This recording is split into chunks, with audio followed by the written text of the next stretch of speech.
소요리 문답 10번째 시간입니다. 질문: 하나님이 사람을 어떻게 창조하셨습니까?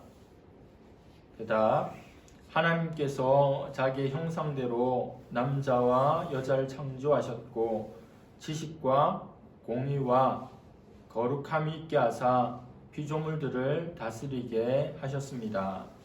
창세기 1장 26절에서 28절까지의 말씀은 문화대명령입니다. 하나님이 이르시되 우리의 형상을 따라 우리의 모양대로 우리가 사람을 만들고 그들로 바다의 물고기와 하늘의 새와 가축과 온 땅과 땅에 기는 모든 것을 다스리게 하자 하시고, 하나님이 자기 형상 곧 하나님의 형상대로 사람을 창조하시되 남자와 여자를 창조하시고, 하나님이 그들에게 복을 주시며 하나님이 그들에게 이르시되 생육하고 번성하여 땅에 충만하라. 땅을 정복하라. 바다의 물고기와 하늘의 새와 땅에 움직이는 모든 생물을 다스리라 하시니라. 아멘. 성경에서는 창조에 대해 설명할 때 사람을 창조하는 것을 무척 중요하게 다룹니다.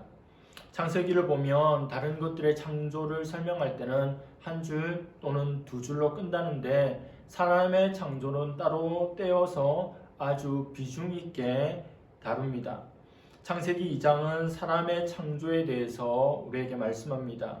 또한 창조의 과정에 있어서도 인간의 창조는 다른 피조물들과 큰 차이가 있는 존재로 묘사됩니다. 인간을 만드신 것은 하나님의 창조 사역 중에서도 핵심이 되는 부분입니다. 창세기 2장 7절에 여호와 하나님이 땅의 흙으로 사람을 지으시고 생기를 그 코에 불어 넣으시니 사람이 생명이 되니라. 우리 인간이 다른 피조물들과 여러 가지 다른 부분들이 있습니다. 첫 번째는 하나님의 형상으로 지음받은 존재라는 거죠. 하나님이 인간을 창조하실 때 하나님의 형상을 따라 만드신 이유는 무엇일까요? 그것은 우리를 다른 피조물들과 다른 차원에 두시려고 그렇게 하신 것입니다. 다른 피조물들 위에 두셔서 그들을 다스리는 존재로 삼으시기 위해서 우리를 하나님의 형상을 따라 하나님의 모양으로 지으신 것입니다. 세상의 모든 것은 하나님의 피조물이라고 하는 것은 똑같습니다. 그러나 인간은 다른 피조물들에게 마치 통치자와 같은 위치에 있는 존재입니다. 하나님이 모든 인생들에게 왕이 되시듯이 온 세상 피조물들에게 인간은 왕과 같은 존재입니다. 모든 피조물들을 통치하는 역할을 하나님께서 우리 인생들에게 주셨습니다. 왕이신 하나님께서 아담 그리고 사람이라고 하는 대리 통치자를 세우셨고 온 창조 세계를 그 아래 두셨습니다.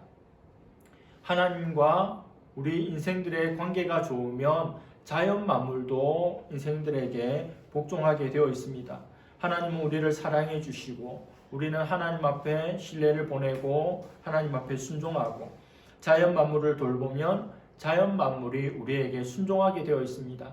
이것이 하나님께서 원래 디자인하신 설계하신 하나님과 사람과 자연의 그런 관계들입니다. 하나님 나라를 이루기 위해서 결정적으로 중요한 위치에 있는 존재가 바로 우리 인간입니다. 사람과 하나님과의 관계도 그렇고 사람과 사람과의 관계도 마찬가지입니다. 내가 하나님과의 관계를 잘한다면 사람과의 관계도 좋아질 수밖에 없는 것입니다. 하나님께서는 온 세상을 향한 하나님 나라를 이루기 위한 하나님의 뜻을 우리 인생들에게 맡겨주셨습니다.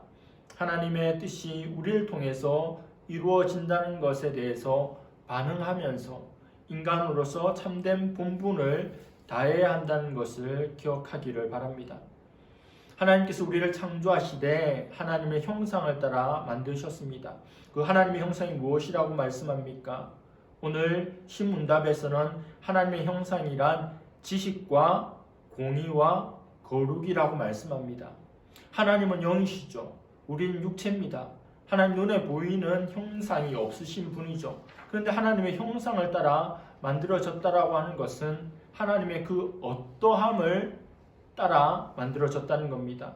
하나님의 거룩과 공의와 지식을 따라서 하나님의 형상대로 창조된 것이 우리입니다. 특별한 존재죠. 왜 이 정도 수준을 우리에게 주어 주신 것입니까? 우주의 통치자로서 마땅히 그 정도 수준, 그 정도 위치를 우리에게 주신 것입니다. 그런데 하나님의 거룩과 공의와 지식을 따른 하나님의 형상으로 지음받았고 하나님의 모양으로 지음받았다라고 하는 우리에게 문제가 있습니다. 오늘날 사람들의 모습을 보면 하나님의 형상을 발견하기가 참 어렵습니다. 하나님께서 하나님 모양대로 하나님 형상대로 지으셨다고 했는데 우리 주위의 사람들 또 뉴스에 나오는 사람들 이 세상이 돌아가는 것을 보면 그렇지 않은 것이 너무 많죠. 왜 그렇습니까? 우리 인생의 범죄 때문입니다. 아담과 하와의 원죄로부터 시작된 모든 인생들의 죄로 말미암아 하나님의 형상을 잃어버린 것입니다. 하나님의 형상이 치명적인 손상을 입었습니다. 성경 우리에게 말씀하는 것은 하나님의 형상을 회복해 가라는 겁니다. 하나님께서 대리통치자로 우리 인생들을 세워주셨는데 선악과를 따먹으로 말미암아 죄가 들어오고 사망이 들어와서 그것으로 끝나버리는 것이 아니라 손상된 상처 입은 흠집이 생긴 하나님의 형상을 회복하면서 살아가는 것이 우리의 성도의 삶이라고 하는 거죠. 예수 믿는 사람을 성도라고 합니다.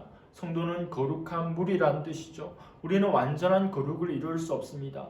거룩하신 분은 오직 하나님밖에 없고 하나님께서 그렇게 거룩하시니 우리도 하나님의 거룩을 모방하며 흉내내며 그렇게 살아가는 겁니다. 거룩한 하나님께서 우리에게 바라시는 영원한 뜻이 하나님의 거룩을 닮아가는 겁니다. 그게 모든 인류에게 주어진 의무이며 그것이 성도의 복된 삶입니다. 하나님은 지식에 있어서 자기 형상을 따라 우리 인간을 지으셨습니다. 지식을 주셨습니다. 아담은 이 지식을 가지고 모든 피조물들의 이름을 지었습니다. 선지자, 알고 있는 자의 역할이죠. 또 하나님은 하나님의 거룩에 있어서 자기 형상을 따라 인간을 지으셨습니다. 아담은 사람은 하나님 앞에 거룩한 구별된 존재로 살아야 했습니다. 거룩은 제사장의 역할이죠. 다른 존재, 구별된 존재, 차별을 가진 존재를 말합니다. 또 하나님의 의라고 하는 것은 하나님의 뜻에 순종하고 하나님 말씀대로 살아가는 것입니다. 대리통치자인 인간이 하나님의 뜻에 순종하고 살아가면 온 자연 만물이 동물과 식물이 인간에게 순종하는 거죠. 이것은 바로 왕과 같은 역할입니다. 하나님은 우리 인생을 특별한 존재로 지으셨습니다. 말씀으로 온 세상을 지으셨지만 사람은 흙을 빚어서 친히 하나님의 핸드메이드로 만들어 주셨습니다. 온 세상 만물의 위의 통치자로 하나님의 뜻을 이루어가는 존재로 우리를 세워주셨습니다. 오늘 거룩한 주일이고 또 일주일의 삶을 살아가는데 온 세상 가운데 온 우주에서 우리를 하나님의 대리 통치자로 세워주셨기에 하나님의 뜻을 알고 뜻을 이루고 하나님 나라를 구현해가는 복된 삶을 살아갈 수 있기를 간절히 바랍니다. 기도하겠습니다. 하나님 아버지, 우리 인생을 온 자연 만물 가운데 구별된 존재로, 특별한 존재로, 대리 통치자로 세워 주신 것을 감사합니다. 지식과 거룩과 또 의에 있어서 하나님의 형상대로 지음받은 존재로 이 땅에 하나님 나라를 이루며 하나님의 뜻을 드러내며 하나님의 뜻대로 이 세상 만물을 온전히 다스릴 수 있는, 또 어느 곳에 가든지 무엇을 하든지 하나님의 중심의 삶이 되기를 원하는 우리 모두가 되게 하여 주시고 그 뜻을 온전히 이루게 하여 주시옵소서. 감사드리며 예수님의 이름으로 기도드립니다. 아멘.